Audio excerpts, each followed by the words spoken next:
Alors, nous allons parler du soin. Nous n'avons pas le temps de faire tout l'historique, enfin disons depuis le livre de Carole Gilligan sur l'éthique du care, mais prenons la notion dans son sens français. Fabienne Brugère, vous avez commencé par travailler, si j'ose dire, sur la notion de sollicitude.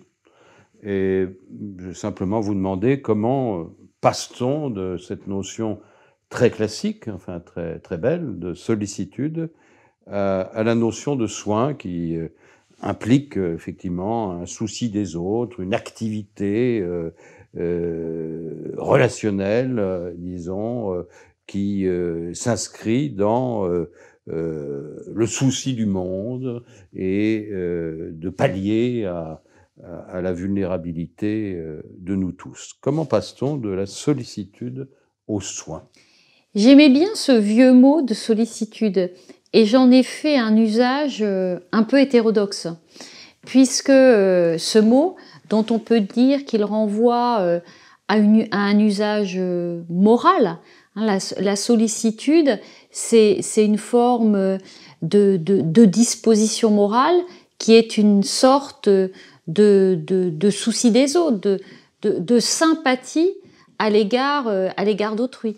J'ai pris ce terme de sollicitude parce qu'il me semble qu'il pouvait porter l'idée d'une délicatesse morale. La possibilité que la morale ne soit pas une affaire de principe, de loi, de règles, mais qu'elle soit plus précisément une rencontre qui se fait sur le mode de la délicatesse. Et qu'est-ce que c'est que la délicatesse morale? Qu'est-ce qui fait que j'exerce ma sollicitude à l'égard d'autrui?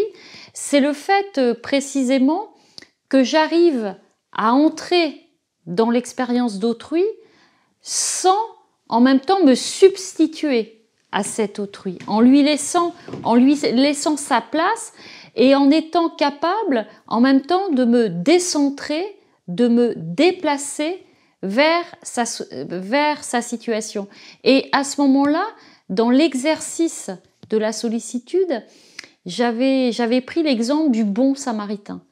Parce qu'il me semble que le bon samaritain, ce troisième homme qui passe devant cette personne en danger, alors qu'avant lui sont déjà passés des religieux qui auraient dû s'arrêter, et que lui, il est un samaritain ennemi d'un juif qui s'arrête justement devant le juif en danger, c'est du registre de la sollicitude, c'est du registre de cette situation où on se dit qu'il n'y a rien d'autre à faire que d'aider, que de secourir et que d'agir. Et là-dedans, il y a quelque chose comme une forme de délicatesse du sensible.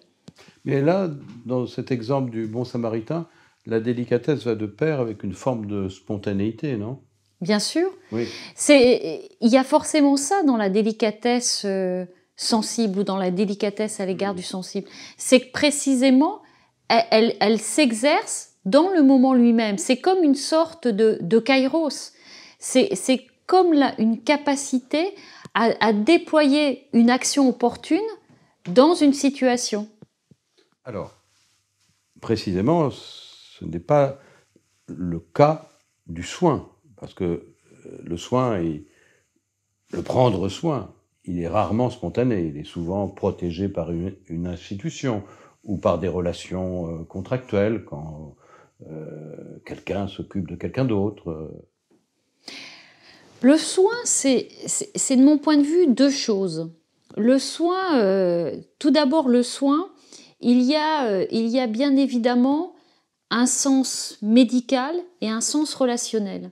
C'est-à-dire que le soin, d'un côté, c'est le soin médical qui doit amener la guérison et qui est susceptible d'un diagnostic, d'une science du médecin. Éventuellement d'une guérison. Éventuellement d'une guérison. Et puis, il y a un autre sens du soin qui est le sens relationnel. Qui est prendre soin. Qui est le fait de prendre soin. C'est-à-dire que, par exemple, si on prend même la question des maladies, dans les maladies chroniques, dans les maladies chroniques, la question de la guérison, elle devient problématique. Et donc, la manière dont on est soigné dans sa maladie chronique, ça porte aussi la possibilité, du coup, de développer des relations satisfaisantes dans le soin pour que, justement, le rapport à la maladie soit quand même soutenable, qu'il devienne vivable. Donc, la relation de soin, c'est aussi cette relation vivable qui fait que l'on soutient l'autre, qui fait que l'on prend soin de l'autre, et parfois, justement, dans la durée, sans qu'il y ait pour autant la perspective obligatoirement d'une guérison. Ce que l'on fait, c'est justement être du côté du maintien dans la vie de l'autre et d'une vie qui est souvent vulnérabilisée. Donc voilà, il y a cette différence qui d'ailleurs en anglais renvoie au terme d'un côté de cure, quand on est du côté de la guérison, et de l'autre au terme de care, quand on est du côté de la relation. Et puis il y a une deuxième chose. On trouve surtout cela chez Winnicott. Oui, bien sûr, Winnicott, évidemment. La psychanalyse de la relation. Exactement, ça c'est vraiment un point de départ intéressant qu'on retrouve d'ailleurs à ce titre dans les analyses de Carol Gilligan dans une voie différente. Vous vous souvenez pourquoi il était devenu psychanalyste, Winnicott? Il avait une mère dépressive et pour lui, il a dit dans un poème ou dans une lettre qu'il ne se sentait vivant que quand il s'occupait de sa mère. Et donc, quand sa mère n'est plus, il devient lui-même celui qui va s'occuper des autres toute sa vie. Oui, Destin de psychanalyste. Destin de psychanalyste et qui pose la question de qu'est-ce que c'est que se sentir vivant et qu'est-ce qui fait que l'on maintient aussi, que l'on aide les autres à se maintenir en vie. Mais il y a une deuxième chose dans le soin et qui me mène là aussi à la proximité entre le soin et le care. C'est que le soin, c'est d'un côté des pratiques, bien évidemment, des pratiques de soins, et comme vous l'avez dit, ça fait référence au fait que derrière ces pratiques, il y a des savoir-faire, il y a des compétences, il y a des institutions, il y a des dispositifs de soins, et donc effectivement, on pourrait dire que, en ce sens-là, le soin, c'est toute une machine, et c'est d'ailleurs la raison pour laquelle souvent on parle de système de soins. Donc il y a cet aspect pratique, mais il y a aussi dans le soin, il me semble, quelque chose qui renvoie aussi à l'idée, malgré tout, d'un souci des autres. Et ce qui m'a souvent frappée dans les entretiens ou les rencontres que j'ai pu faire avec des infirmières, avec des auxiliaires de vie, avec aussi d'autres métiers de soins, c'est combien souvent, dans le fait d'aller vers ces professions, il y a quand même, chez les individus, qui sont d'ailleurs souvent des femmes, l'idée qu'on a envie de se soucier des autres, que précisément ces professions-là, elles sont importantes parce qu'on va pouvoir se soucier des autres, parce qu'on va pouvoir se rapporter à eux.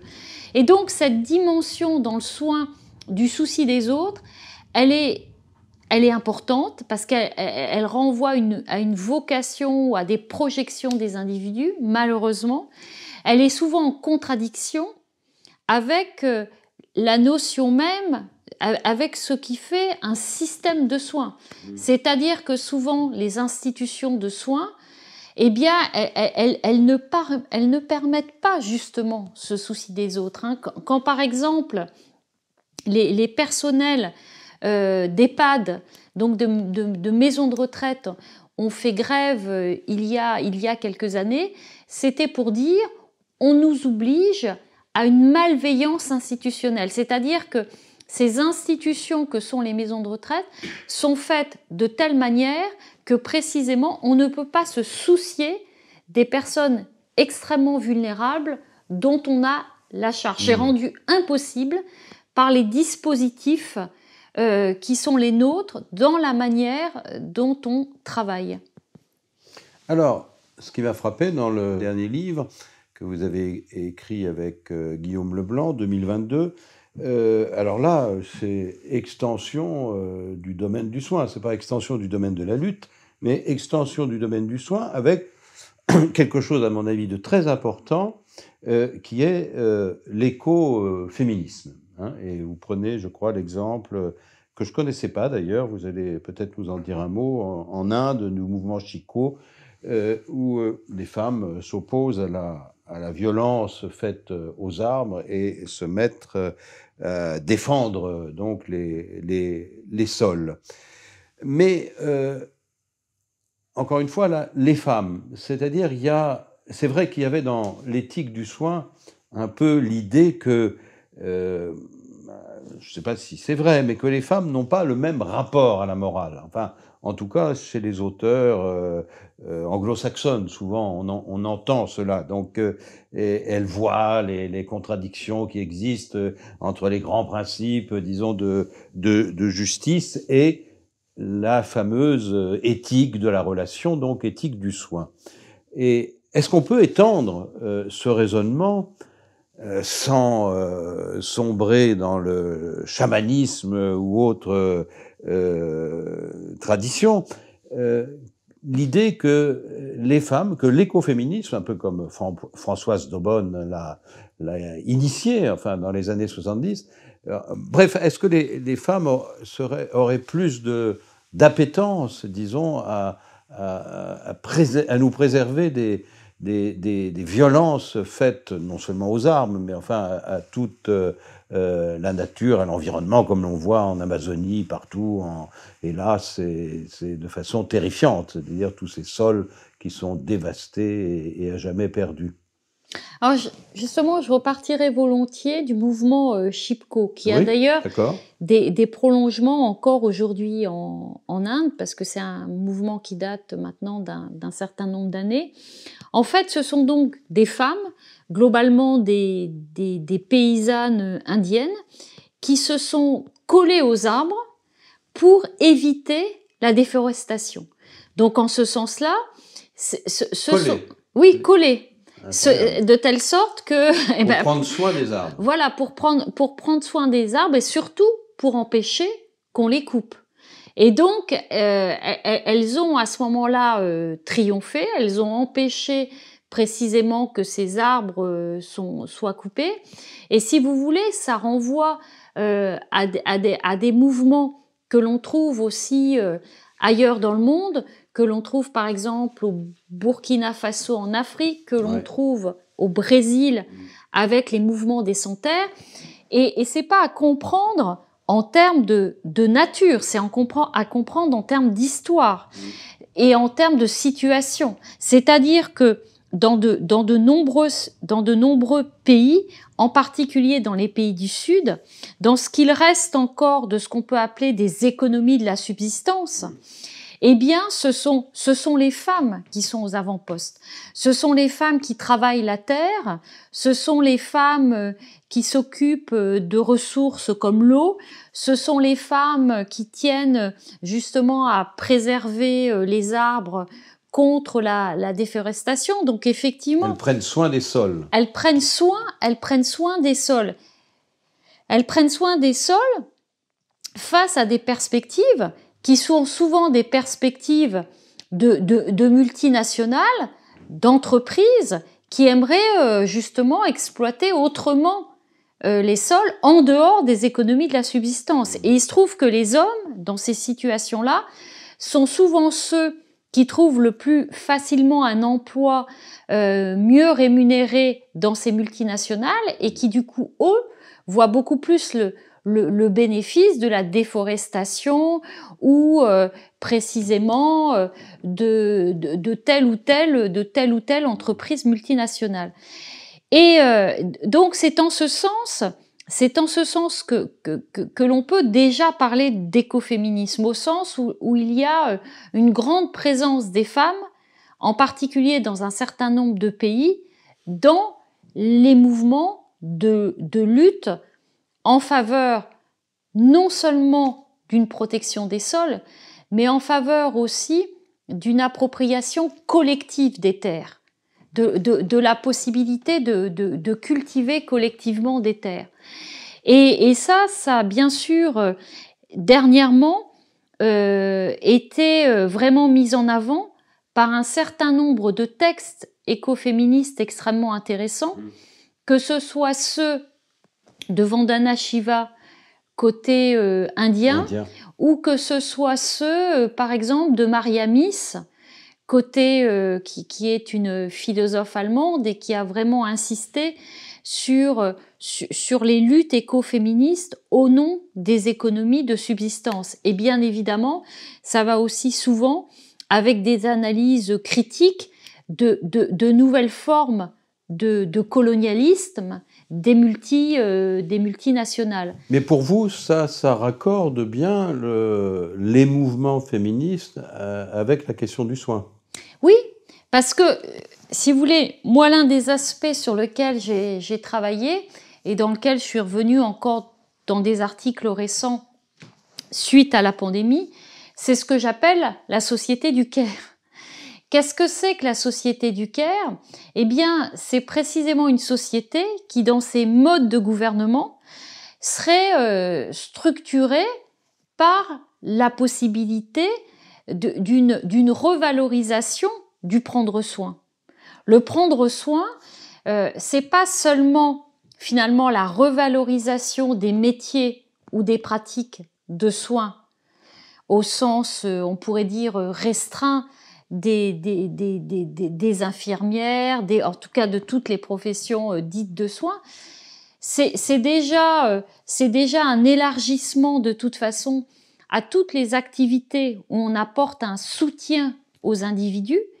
Et puis enfin, c'est une société du care, c'est aussi une société de la protection des sols, de la protection des terres, et on pourrait dire du souci du monde. C'est-à-dire qu'il y a la question du souci de soi, il y a la question du souci des autres, et puis il y a la question du souci du monde. Et donc il y a forcément là, on pourrait dire, un programme commun.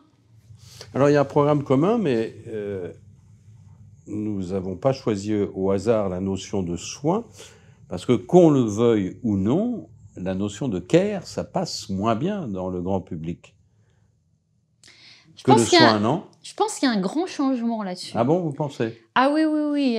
Pour le coup... Enfin, un grand changement depuis 2010 où voilà. vous étiez avec Martine Aubry pour tenter d'imposer... Justement, j'ai fait un article dans la revue Études là-dessus, sur le care 10 ans après, 2010-2020.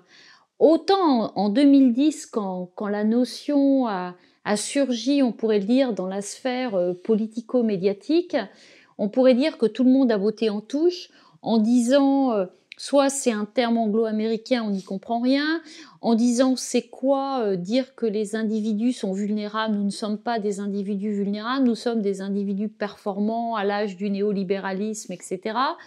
D'autres ont dit, on nous parle de professions féminisées, mais en même temps ces professions féminisées, qu'est-ce que c'est? C'est pas grand-chose. C'est quand même assez incroyable.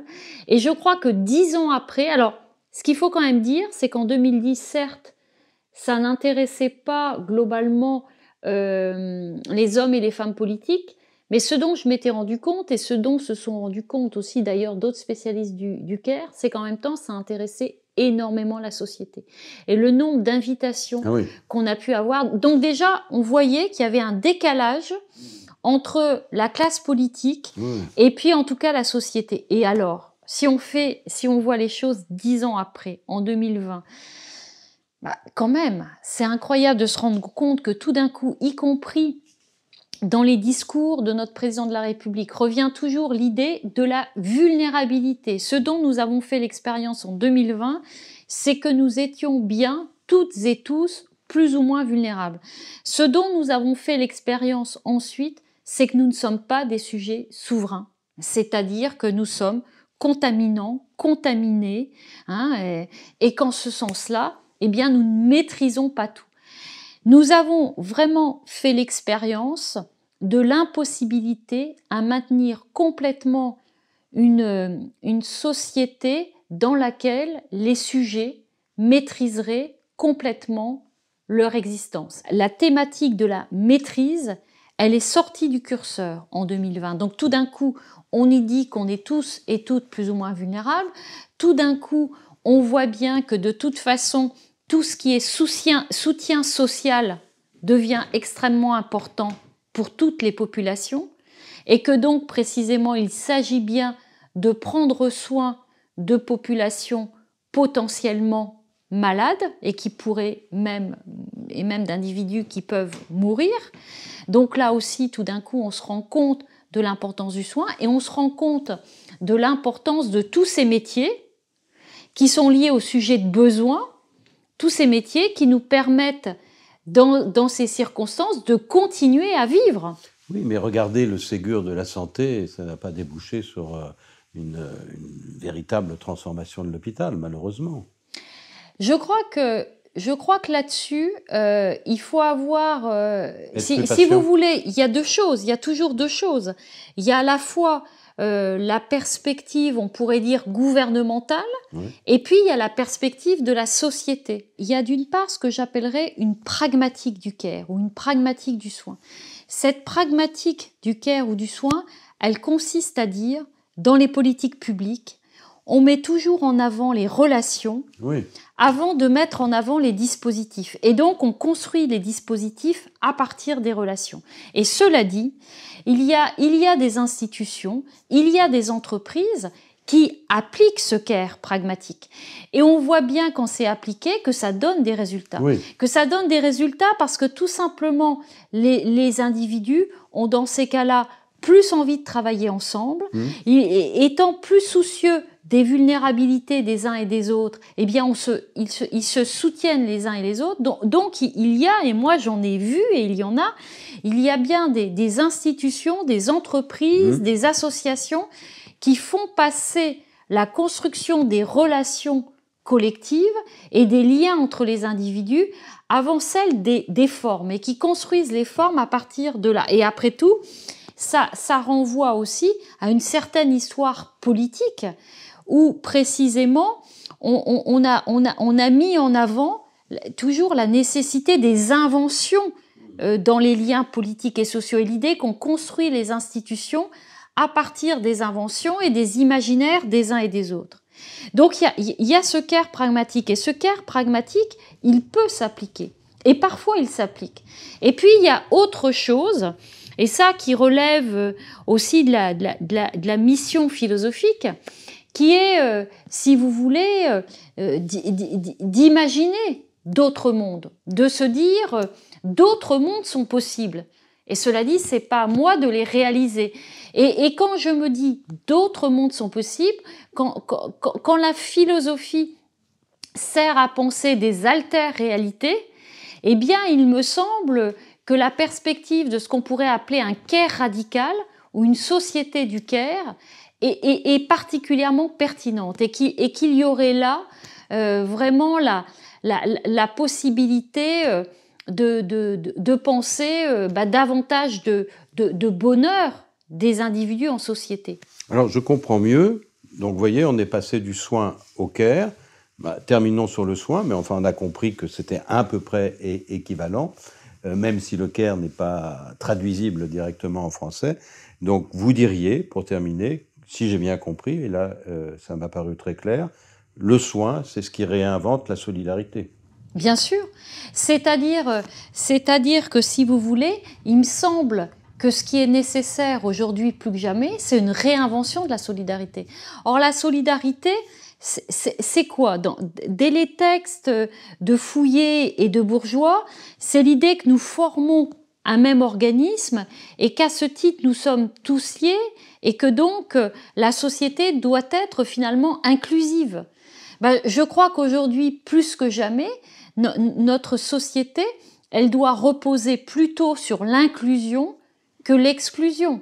Et donc, et quand je dis pourquoi à ce moment-là de nouvelles formes de solidarité, eh bien tout simplement parce que les individus ne peuvent plus être rangés dans les mêmes cases. C'est-à-dire qu'avant, la case qui permettait de penser les solidarités, c'était la case de la classe, Certes, la classe existe toujours, mais il y a maintenant la question du genre, il y a la question, selon les traditions auxquelles on appartient, de l'origine ethnique ou de la race, il y a la question du territoire, il y a la question de la région du monde à laquelle on appartient.